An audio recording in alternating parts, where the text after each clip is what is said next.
Staying with security matters, police have every reason to smile after President William Ruto announced a major step to reform the security sector.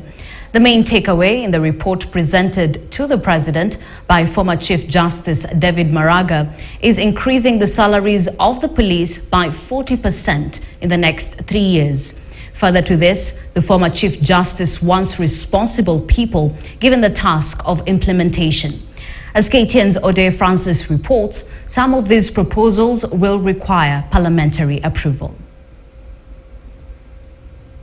A task force has finished its work on improving the terms and conditions of service and other reforms for the police and prisons in Kenya. The report to you.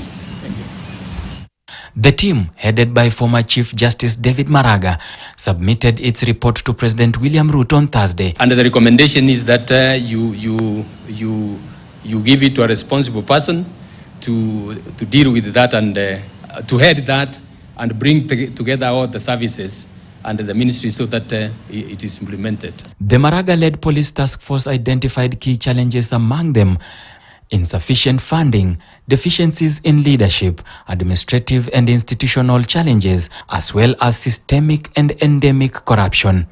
Clearly, we have a serious problem in there, in that we have never developed in these services the capacity to serve the nation to any satisfactory standard. And as a result, the services have become increasingly suboptimal and problematic.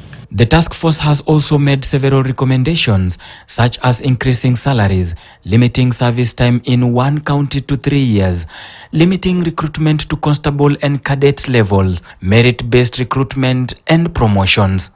Long-term equipment modernization for all the 3 services has been recommended, with police service equipment to be prioritized, followed by the Kenya Prison Service and NYS. The committee also recommended that funds be allocated through the supplementary budget to enhance the salaries of our policemen, our National Youth Service, and our prison service by 40% over the next 3 years.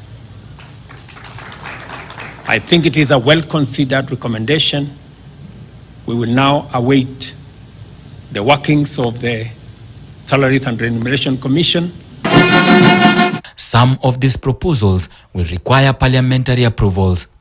Deputy President Rigathi Gachagua has urged the members of National Police Service, Kenya Prison Service and NYS to serve Kenyans with excellence and integrity, warning them to shun corruption. You must also give back to society by giving commensurate service. We want to see improvement in terms of the way you serve the people of Kenya. We want police officers to do away with corruption as a way of also appreciating the reforms that have been initiated by the president. Now, even as the task force present its recommendations today before the president, the remaining task is the implementation part. Ode Francis, KTN News, State House. Coming up, Meru Governor